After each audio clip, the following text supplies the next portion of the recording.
Assalamualaikum warahmatullahi wabarakatuh. Selamat pagi anak-anak.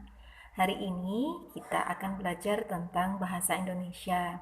Kita akan melanjutkan materi kita, yakni pada subtema 2, membangun masyarakat sejahtera. Pada hari ini kita akan belajar tentang menentukan kalimat utama dari teks non-fiksi. Untuk penjelasannya, yuk kita sama-sama menyimak video berikut. Dan jangan lupa untuk mengerjakan tugasnya dan dikirim ke Ustazah. Wassalamualaikum warahmatullahi wabarakatuh.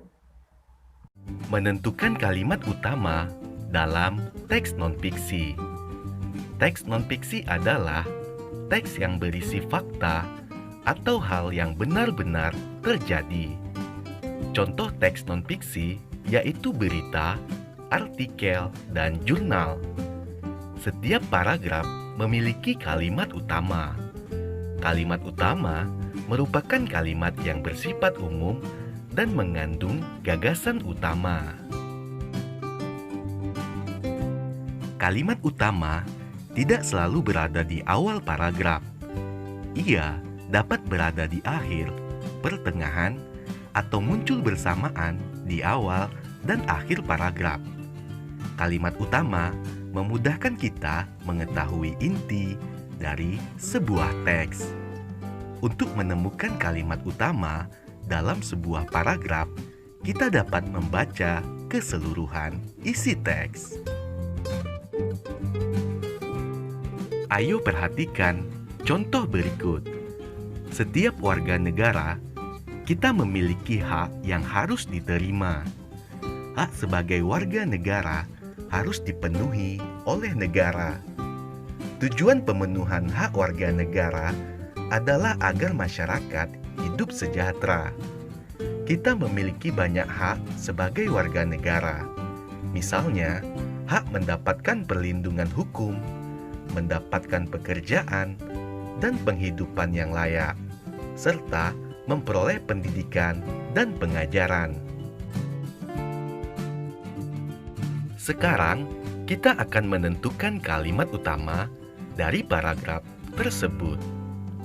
Kalimat utama dari paragraf tersebut adalah, sebagai warga negara, kita memiliki hak yang harus diterima.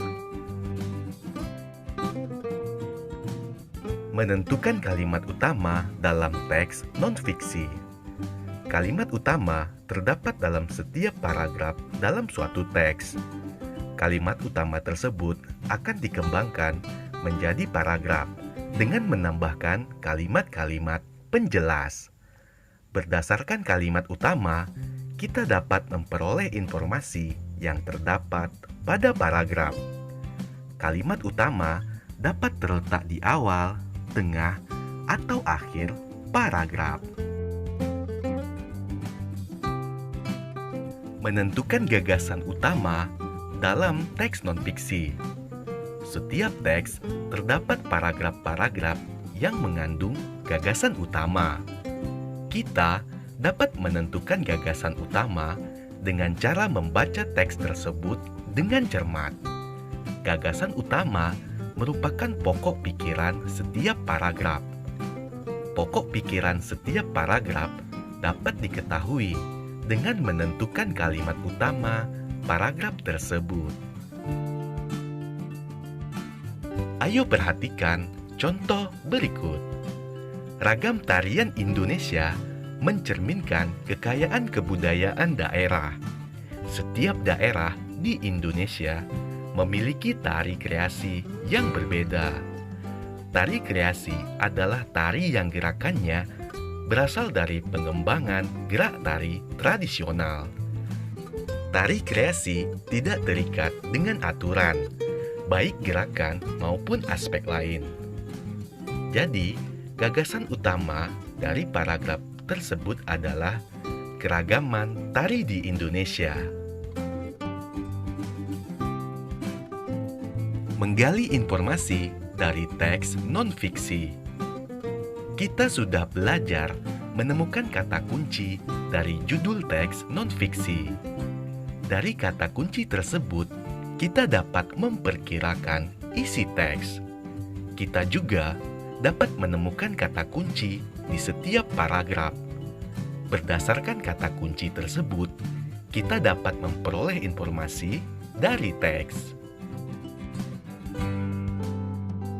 Kata kunci dari sebuah paragraf dapat berupa kata atau ungkapan yang berisi informasi penting.